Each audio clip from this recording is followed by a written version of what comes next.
seolah Alkitab, kalau semua pengutusan terminta mau diutus di mana, ada yang tidak mau di pulau-pulau, mau tinggal di Jakarta, karena di Jakarta ada mall kata. Nah, kalau di pulaunya tidak ada mall. Nah bayangkan, mana sebenarnya mau layani Tuhan atau mau masuk mall. Nah, orang bilang kata, kalau PDT gelar PDT itu pendeta tua, kalau PDM pendeta mall. Nah, jadi saudara yang saya kasih dalam kasih Tuhan kita Yesus Kristus, kita harus kembali kepada tujuan hidup, saudaraku ya. Jadi orang kadang-kadang rupa di kota ini dari hari Sabtu orang saudara perencanaan, hari Minggu orang mau pi Pantai Pal, hari jam sekian orang mau pi mall. Tapi sebelum orang mau pi pantai, orang mau pi ibadah dulu. Jadi sebenarnya jujur di dalam hati ini, hatinya itu sebenarnya bukan mencari Tuhan, cuma mencari kesenangan hidup. Karena 6 hari ke kerja, lelah, banting tulang, saudaraku ya. Jadi hari Minggu itu hari istirahat. Kalaupun mau ibadah itu sebenarnya jujur cuma sekedar dang. Cuma kalau orang lebih begitu, orang susah. Maksudnya mendeteksi motivasi orang itu agak susah. Tapi kalau kita kembali lagi kepada kesederhanaan firman, sebenarnya gampang. Jadi rupa orang misalnya ada pekerjaan roh, ada suara roh, ada nubuatan. Sebenarnya motivasi orang mau bilang suara Tuhan ke suara apa sebenarnya gampang dideteksi. Kalau orang hidup dalam hati nurani yang murni, gampang. Tujuan orang ini pakai nama Tuhan ini ujung-ujungnya untuk apa? Salah sebuah pelayanan saya pernah peringatkan seorang gembala. Ini karunia ini selain ini, soalnya DP maksud, tapi dia nggak dengar. DP laksa di bawah lari jemaat. Itu kita sudah bilang. Cuma kan orang nanti sadar itu harus terjadi. Nah, ketika Anda hidup dalam kemurnian hati, jadi kemurnian hati ini bisa terpancar ketika kita menghadapi orang. Kalau menghadapi pejabat bagaimana? Kalau mau menghadapi orang minta maaf di jalan-jalan, itu bagaimana Tuhan hati. Jadi kita harus kembali bahwa nilai hidup manusia bukan saudara ditentukan apa yang melekat di dalam dirinya, pakai apa, pakai ini, punya itu. Pada akhirnya seorang akan kembali menghadap Tuhan tanpa membawa apa-apa. Amin.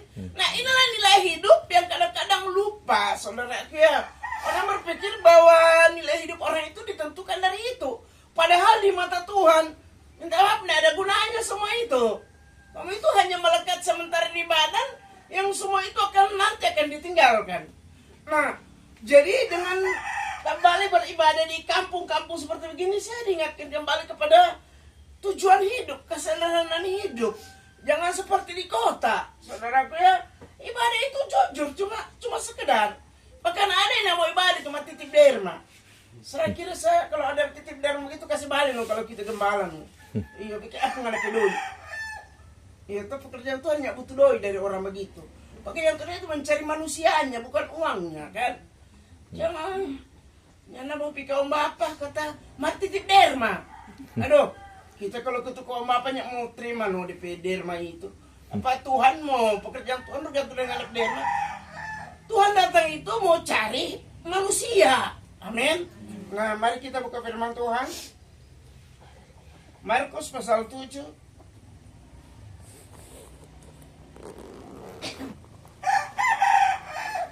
Markus pasal 7 ayatnya yang ayat 21 sampai 23, 3 ayat saja. Markus 7 ayat 21 sampai 23, coba kita baca sama-sama saja, cuma 3 ayat. Markus 7 ayat 21 sampai 23. Oke, Markus 7 ayat 21 sampai 23, 1, 2, 3. Sebab dari hati orang timbul segala pikiran jahat, pertengkaran, pencurian, pembunuhan, perzinahan, keserakahan, kejahatan, kelicikan, hawa nafsu, iri hati, hujat, kesombongan, kebobalan. Semua hal-hal jahat ini timbul dari dalam dan menjadi najis. Haleluya. Nah, ayat ini konteksnya adalah adat istiadat orang Yahudi yang banyak sekali aturannya, saudaraku ya. Jadi adat istiadat orang Yahudi itu selain Dekalog 10 perintah, ada sejumlah aturan, jumlahnya 613 aturan. Misalnya mencuci tangan, saudaraku ya, membasuh kaki, saudaraku ya, dari perjalanan jauh, orang sebelum masuk rumah kaki harus dibasuh dulu. Aturan memakai baju banyak sekali yang sebenarnya tidak ada hubungannya dengan manusia rohani. Itu cuma bagian luar. Nah, itulah sebabnya saudaraku, kekristenan itu bukan soal urusan penampilan luar. Artinya kekristenan itu bukan, saudaraku ya, bukan cuma skala rutinitas. Jadi kalau Torah mengerti kekristenan yang sesungguhnya, janganlah kita hanya berbeda karena aturan ibadah rame. Itu tepuk tangan, pakai musik, baptisannya lain. Kekristenan yang sesungguhnya, jujur, soalnya semua itu cuma kulit. Kekristenan sesungguhnya adalah menjalani hidup setiap hari menurut pandangan Tuhan.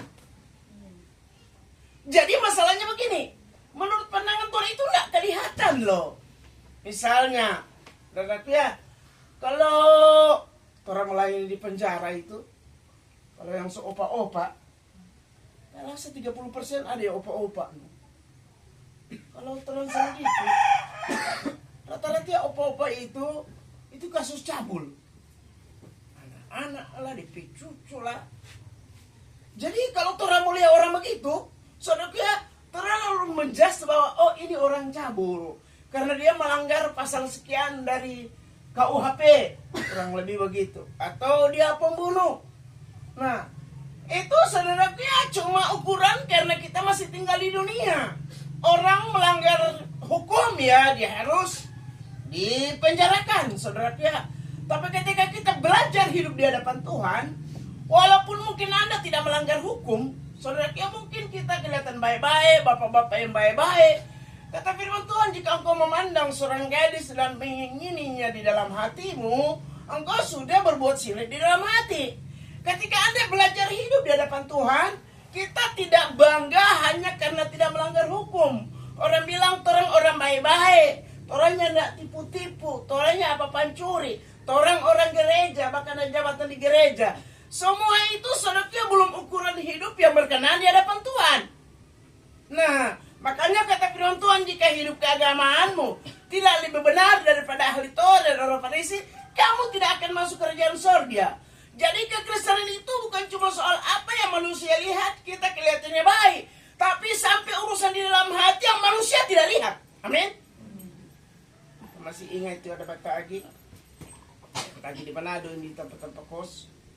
Ada itu perempuan masuk itu orang kaya ke simpanan. Jadi kalau mau batagi, dia bilang begini suatu saat, baca di dalam, di dalam kamar, mau aku bayar di dalam. Kita bilang ini solain ini. Jadi kita bilang ada ruang tamu, kan mau masuk di kamar. Jadi orang tahu triknya dong. Nah, saudaraku ya, jadi orang bukan cuma teko istri, tapi orang tahu Tuhan itu menyertai. Amin. Jadi kekristenan itu bukan cuma soal apa yang gembala lihat, saudaraku ya, tetapi setiap hari orang belajar hidup di hadapan Tuhan. Bahwa walaupun manusia tidak lihat, siapa kita orang ke dalam hati kan? Nah, makanya kita jangan cuma memoles bagian-bagian yang luar yang kelihatan. Jangan cuma seperti orang beragama, saudaraku ya. Nah, wah, kalau sulit tanpa ibadah, semua ada paling sopan, semua ada paling baik. Bukan orang yang boleh sopan, tapi saya mau bilang, orang Kristen itu, anak Tuhan itu harus lebih daripada orang baik. Amin. Kata firman Tuhan, kita dipanggil untuk menjadi sempurna. Sempurna itu artinya seperti Tuhan, yang bukan cuma ikut aturan agama, dapat orang beribadah, dapat ucapin shalom, saudaraku ya. Kata firman Tuhan, kita membenci orang juga, itu sudah pembunuh. Orang yang nak melanggar aturan pemerintah, membenci orang kok. Ada harga-harga cewek lewat, saudaraku, lalu timbul dalam hati, siapa yang dirugikan? Ya tidak ada kan? Pasal mana yang saya langgar? Tapi pasalnya Tuhan yang Anda langgar. Itu masalahnya. Mari kita mau belajar bagaimana hidup di hadapan Tuhan. Karena kata firman Tuhan kan, dari dalam hati timbul segala pikiran jahat. Timbul pencurian, keserakaan, iri hati, kedengkian. Jadi saudara yang saya kasih dalam kasih Tuhan kita Yesus Kristus, untuk belajar hidup berkenan di hadapan Tuhan, saudara ya, orang jangan cuma membenahi apa yang dilihat. Jadi, kenapa kita susah sekali mau bertobat kan? Kenapa kita suka sekali nih mau kebiasaan, mau make misalnya kata-kata kotor, kata-kata kasar. Saudara ya, biasanya dosa semakin dilawan, dia tambah menyala dia. Anda mau bertobat satu hari, DP berikutnya kamu lagi dia. Jadi mulailah dari dalam, mulailah bersama dengan Tuhan. Saudara ya, hati itu harus diisi dengan firman setiap hari. Saudara kata firman Tuhan, manusia tidak hidup dari roti saja, tapi dari setiap firman. Di bahasa asli itu dari setiap rema. Jadi rema itu bukan logos, artinya bukan seperti firman yang barusan kita baca. Jadi rema itu adalah firman yang teraplikasi dalam hidup. Misalnya begini, Tuhan bilang Torah harus mengasihi musuh. Nah, itu baru logos. Tapi ketika kita diperhadapkan orang yang membenci pada orang, memfitnah pada orang, bagaimana supaya dalam Torah hati ini Tuhan bilang harus mengampuni musuh saja, harus diampuni. Akhirnya kita mengampuni. Itulah jadi rema. Artinya rema itu adalah firman yang teraplikasi dalam perbuatan. Saudaraku ya, jadi tiap hari Tuhan harus belajar melakukan ini. Harus belajar melihat apa yang dilihat Tuhan. Karena pada akhirnya kita akan berurusan dengan pengadilan Tuhan. Jadi tolong jangan puas masuk gereja. Harus masuk gereja ke tukang. Ya toh? Harus. Kalau masuk gereja ya dengan firman Tuhan. Nah, tapi tolong harus belajar tiap hari. Kira-kira Tuhan senang enggak dengan apa yang saya lakukan? Walaupun Tuhan tidak melanggar, mungkin saudara kita orang berbicara baik kepada orang. Seperti saya pernah kedatangan tamu orang kaya. Waktu dia pulang, saya tidak ada damai sejahtera. Kita kalau tiba-tiba ada damai sejahtera, ada sesuatu yang nggak beres itu. Jadi saya tanya, Tuhan ada apa? Tuhan bilang begini, karena dia orang kaya, kamu keramahan itu sudah lewat. Secara fisika nggak berdosa, bikin dosa apa kita? Ramah orang itu. Tapi kan Tuhan melihat motivasi hati. Nah, dapatnya baik kan tuh ramah orang itu halus. Tapi jangan karena dia punya bawa ini, mau pergi gereja dengan ini. Sekarang kan ukuran sukses begitu. Tuh, hele makan sekarang makan, padahal minta maaf cuma mau masuk di sepiting. Makan apa dulu? Toh. Yang kedua, makan di mana dulu? Makanya dulu kata, kalau masih susah kata, Pak mau makan apa? Kalau semua lebih berkati, Pak mau makan di mana? So terlalu banyak itu duit, Pak mau makan siapa tuh orang hari ini? Jadi, saudaraku ya, jadi makan saja urusan sangat sederhana itu bisa jadi sumber kesombongan loh. Makan apa?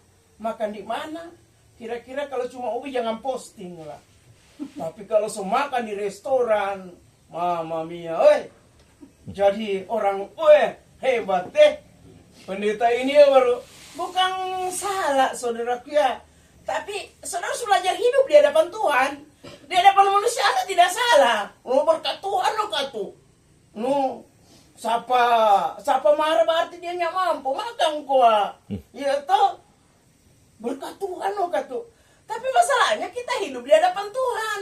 Kalau cuma di hadapan manusia nggak masalah, posting jo. Ya toh, apa sekarang diposting? Coba posting ke Tuhan kuah.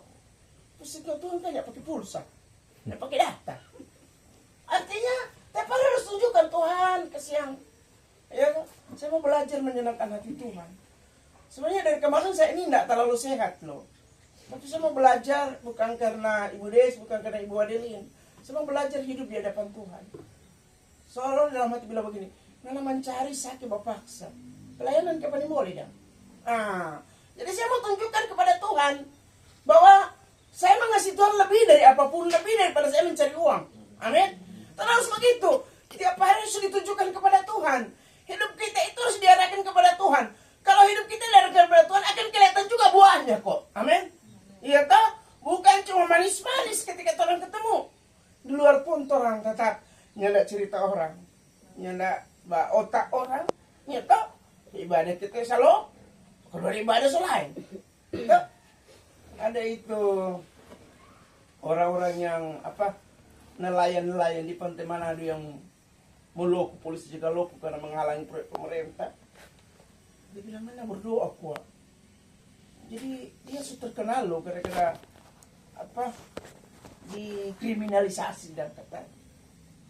Jadi sampai menteri komentar.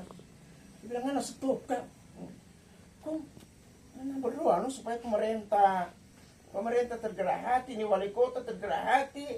Dia ini mau ada reklamasi dong. Bilang mereka mau tutup orang mata pencarian. Itu dorong mau bikin mall, terus ini boleh kalau ikan so habis semua. Mana berdoa kata. Bagaimana lekor orang mau berdoa? Hele pendeta dukung pemerintah. Itu orang masih di gereja ini tuh. Semua bapak cerita orang. Bagaimana kita mau masuk gereja begitu? Bayangkan saudara. Jadi jangan sampai saudara, kalau kita lihat di ayat sebelumnya dari Markus 7 ayat yang ke-7, kata firman Tuhan begini. Markus 7 ayat yang 6 tadi. Jawabnya kepada mereka, Markus 7 ayat 6 tadi. Benarlah nubuat Nabi Yesaya tentang kamu, hai orang-orang munafik, sebab ada tertulis, barang bangsa ini memuliakan aku dengan bibirnya, padahal hatinya jauh daripadaku. Percuma mereka beribadah kepada aku, sedangkan ajaran yang mereka ajarkan ialah perintah manusia.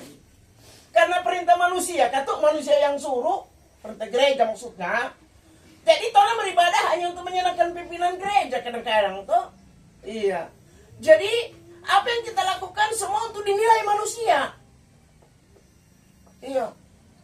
Kadang-kadang saudara kumpul gereja apalagi hari Natal.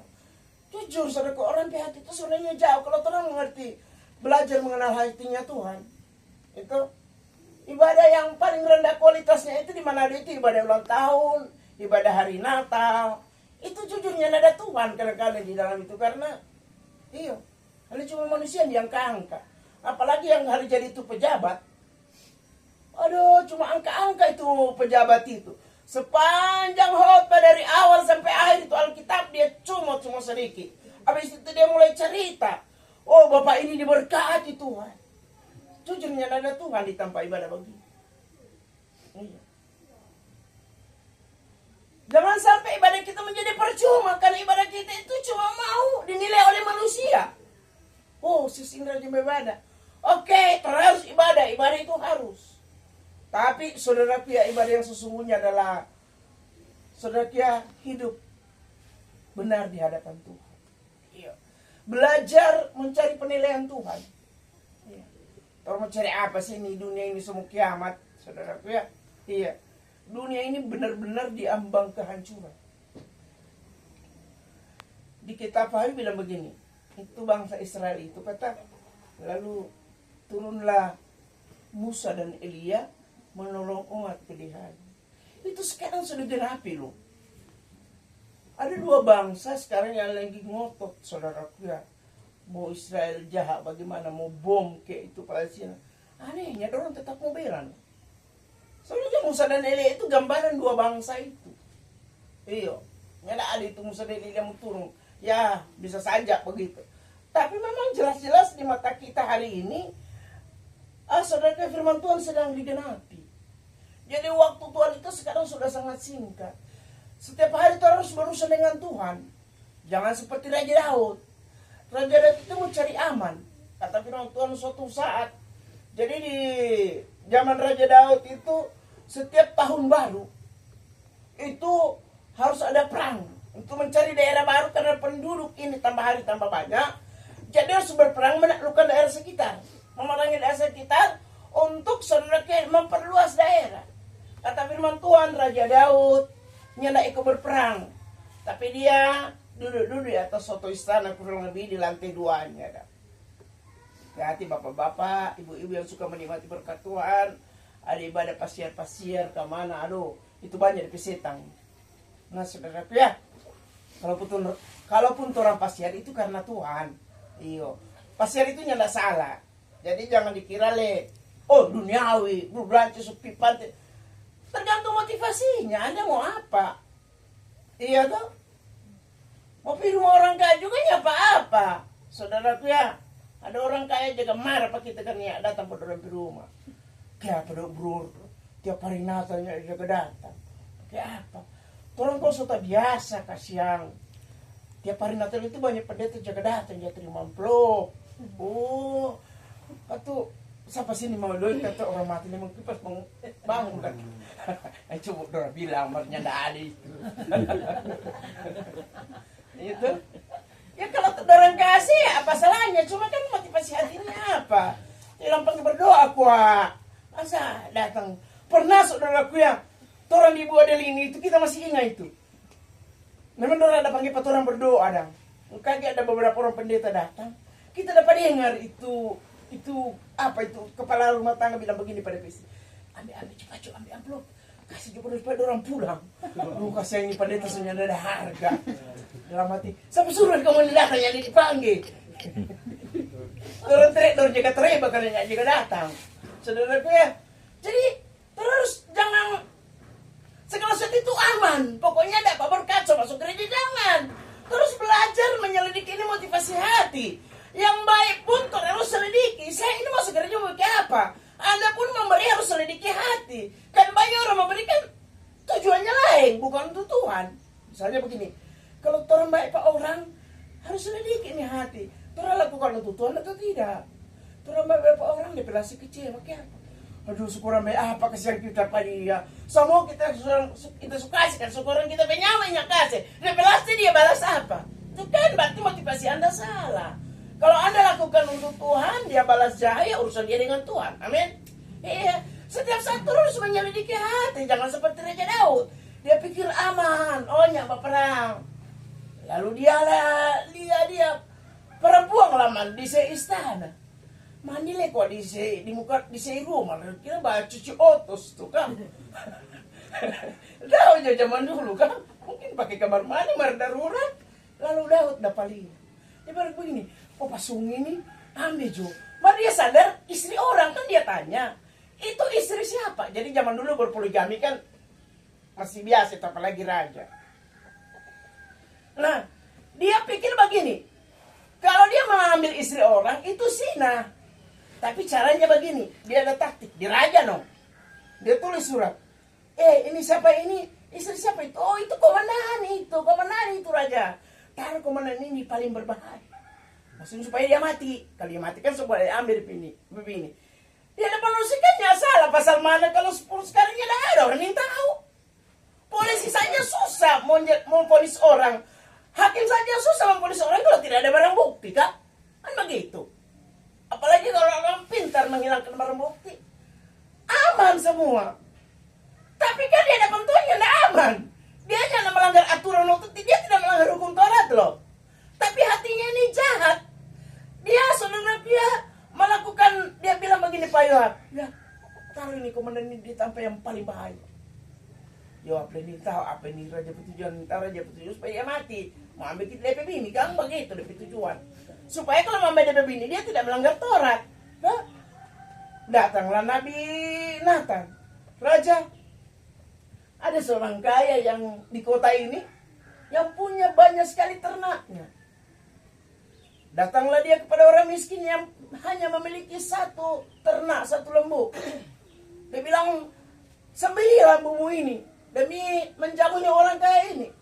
Lalu disembelihnya. Raja menjadi marah. Dia pengen PKI ini orang susah pelambungan suruh potong. Nah, menurut Tuhanku bagaimana? Orang seperti itu mestinya harus dihukum mati. Lalu Nabi Nathan bilang, Tuanku lah orang mati kutu dia. Ya toh? Habis dia. Bedanya Raja Daud dia menyesal. Jadi mari saudara dia Sepintar-pintarnya kita menyembunyikan apa yang di dalam hati, dengan baju, dengan penampilan, dengan apa yang kita miliki. Kalau pendeta dengan jubah kependetaan, saya pernah mau dipakai stola, kita nggak nyaman. Aduh, kayak jatuh. Terus sampai potongannya begini tuh stola semua dikasih. Terus bilang, memang kan tuh udah waktu di kolom tuh. Mestinya menyesuaikan, cuma daripada saya tidak nyaman ke tukang hilang pengurapan le, jadi saya tolak dengan halus dan ibu cuma bawa bisa oh iyo masih udah so aman malah orang dibikin malah dibikin begitu kita mah heran seorang orang lebih sangar bahwa kalau ada itu ya siapa bikin jo berarti tidak ada artinya di depan Tuhan nggak ada nilai tambahnya. Cuma manusia yang bilang kalau pasangan ini pendeta kan seperti stola mau bilang apa le? Urusan itu urusan di dalam hati. Saudara saya makanya cari perkenanan Tuhan. Iya, cari perkenanan Tuhan. Memang ini berat saudara, mungkin orang bilang apa? Saudara ya, saya kadang-kadang ada orang macam apa saudara ya? Rasa benar sendiri. Saya enggak mau peduli. Pada suatu saat karena kan kita gampang kan menyelidiki motivasi hati. Jadi kalau ada hal begini dapat lihat. Misalnya kalau rapat ini. Oh ini kalau mau mikir. Kalau saudara belajar hidup hati nurani yang murni di depan Tuhan, orang mulai deteksi kok. Tujuan orang ini apa? Bahkan nubuat sekalipun kita bisa deteksi, saudaraku ya. Istilahnya saudaraku ya, kalau orang karyawan bank itu, kalau dia pertama kali kerja di bank, saudara tahu dorang latih cuma apa? Cuma suruh hitung doi, cuma suruh pegang doi. Dari 100 lembar itu, dorang selip 1 uang palsu. Dorang akan dorang minta apa dia maksud? Oh, 1 juta bos. Oh payangan. Kita selip uang palsu kan ingin tahu kok ya. Payah. Kalau toran di sini, biar tutup mata lah cuma pegang-pegang begini. Dapat tahu itu doi palsu mah. Artinya begini. Kalau orang sudah biasa pegang barang asli, gampang mendeteksi barang palsu. Kalau terus sendiri palsu, bagaimana mau deteksi barang palsu kan? Ya kan? Makanya setiap hari untuk belajar hidup di hadapan Tuhan, harus belajar apa kata Tuhan, apapun konsekuensinya. Orang bilang munafik ke, orang rasa sok suci ke, so nyabain jang tanah ke, dapat apa? Karena pada akhirnya hidup kita hanya ditentukan oleh apa kata Tuhan. Jangan lupa ada ilustrasi kata ada orang kaya mati. Ada jabatan di pemerintahan, ada jabatan di gereja. Kong DP saudara tahu kalau DP pembacaan riwayat hidup lebih panjang dari khotbah. Beliau sudah mengabdi kepada masyarakat, menjadi kepala dinas ini, menjadi punya jabatan ini, eselon itu, punya jabatan di gereja. Tidak menjadi penetua apalah istilahnya itu. Panjang sekali. Saudara ya, diceritain panjang sekali, lebih panjang itu. Kata ini orang mati ini di alam sana mau bawa teriak. Berarti kita ini ada di api. Kan? Pada akhirnya hidup kita hanya ditentukan apa kata Tuhan. Saya selidiki ada 2 jenis, ada hamba Tuhan. Kenapa Matius 7:1 bilang Tuhan pada hari terakhir akan berkata bukan kamu sudah berbuat mengusir setan. Itu melakukan musik, itu perbuatan baik loh, itu pelayanan loh, apa yang jahatnya sehingga mereka ditolak oleh Tuhan. Ada di Matius 25 dia katakan ketika aku sakit engkau mengunjungi aku, ketika aku di dalam tahanan engkau ketika aku lapar engkau memberi aku makan, ketika aku haus engkau memberi aku minum. Lalu mereka bilang kapan Tuhan di penjara? Tuhan Yesus nggak pernah masuk penjara. Kapan Tuhan Yesus lapar? Tuhan Yesus bilang begini, sesungguhnya apa yang kau lakukan kepada orang yang paling kecil, orang yang paling ini, engkau sudah melakukannya untuk aku. Dua-duanya baik, tapi kenapa satu ditolak, satu diterima? Jadi perbedaannya begini, ketika orang dipakai Tuhan dahsyat, pasti ada imbalannya, pujian. Tahu? Wih hebat ini pendeta. Kalau pendeta sehebat semakin kekayaan di mana-mana, pasti dapat imbalan juga kan? Berkatnya melimpah. Itu gedung gerejanya langsung mantap, Bapak pendetanya langsung beli oto, kan ada imbalannya. No, Kalau orang sebagai mujizat begitu orang mati kan orang bilang seperti Tuhan. Lalu biar orangnya lalu paksa-paksa harus kasih pendeta. Apalagi kalau dibilang, wah baru siapa memberi akan diberkati. Sementara kalau orang memberi pada orang susah dapat apa? Nyada dapat pujian, nyada dapat balik derma.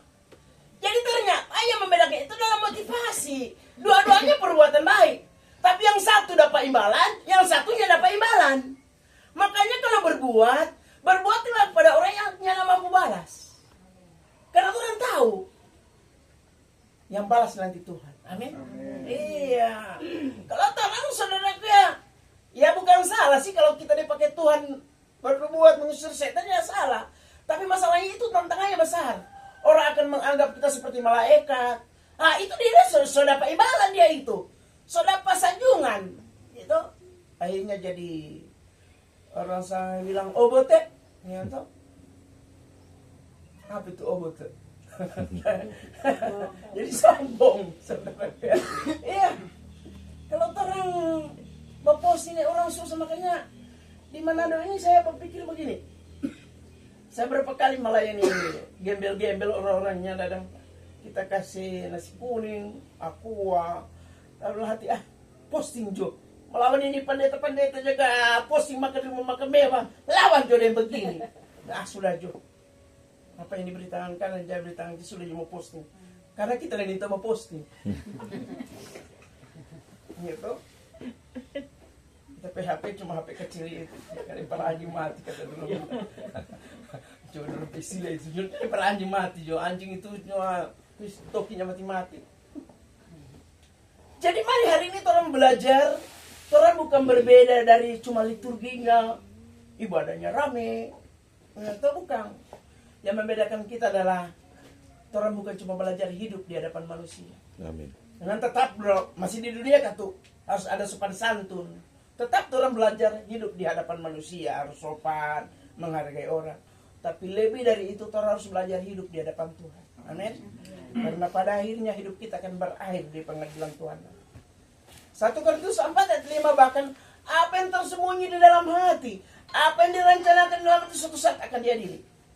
Coba buka ayat terakhir, ayat kesukaan jemaat. 1 Korintus 4 ayat 5. Ayat terakhir, betul-betul ini terakhir. Semua pulang torong saja. 1,5 jam kita khotbah. 1 Korintus 4 ayat 5, siapa baca lebih dulu? Karena itu janganlah menghakimi sebelum waktunya, yaitu sebelum Tuhan datang. Ia akan menerangi juga apa yang tersembunyi dalam kegelapan, dan ia akan memperlihatkan apa yang direncanakan dalam hati. Maka tiap-tiap orang akan menerima pujian dari Allah. Ketika orang jatuh dalam dosa, orang nyebut, apa ini? Belum tentu orang yang berdiam ini ya bikin dosa. Kan dosa sampai di dalam hati. Apa yang direncanakan di dalam hati. Yakobus berkata kita bersalah dalam banyak hal.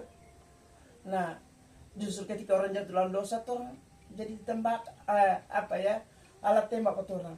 Tuhan, biar kita baik-baik begini, mari. Orang kan yang tahu apa yang kita ke dalam hati, cuma kita dan Tuhan yang tahu. Terus membereskan.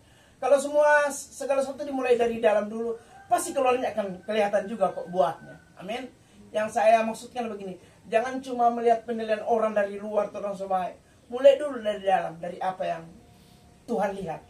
Maka pasti manusia akan lihat juga. Kalau dari dalamnya baik, pasti keluarnya juga baik. Amin. Itu namanya memancar dari dalam keluar, yang dari luar ke dalam. Kalau agama kan nggak peduli hati mau kusuk kek, hati mau apa kek, mau bengkok kek, nggak masalah. Yang penting mantap itu penampilan. Yang penting kita baksi derma di gereja, yang penting kita berbuat baik supaya orang puji pak kita. Tapi suatu saat hidup kita akan berakhir di pengadilan Kristus. Mari hari ini kita belajar hidup dari apa kata Tuhan. Siapapun kita, apa yang melekat dalam diri kita, semua akan ditinggalkan. Kita jangan bersusah hati kalau kita mungkin masih kekurangan, tidak masalah. Semua akan ditinggalkan. Saya justru diberkati dari ibadah ini, suasana desa yang orang masih sederhana, masih punya semangat untuk mencari Tuhan. Ya. Jujur kadang di kota saya bisa tahu motivasi orang. Ya. Saya kadang tidak semangat karena orang cuma sekedar beribadah. Karena hati mereka jauh dari Tuhan, kata firman Tuhan. Percuma mereka beribadah kepada aku. Mari jangan kita seperti orang-orang dunia hari ini yang hanya melihat penampilan luar. Tapi mari kita mulai belajar hidup di hadapan Tuhan. Sampai di dalam hati apa yang kita sembunyikan di hadapan manusia, semua telanjang di hadapan Tuhan. Semua sangat terang di hadapan Tuhan. Tuhan memberkati. Terima kasih Tuhan. Kita angkat satu pujian.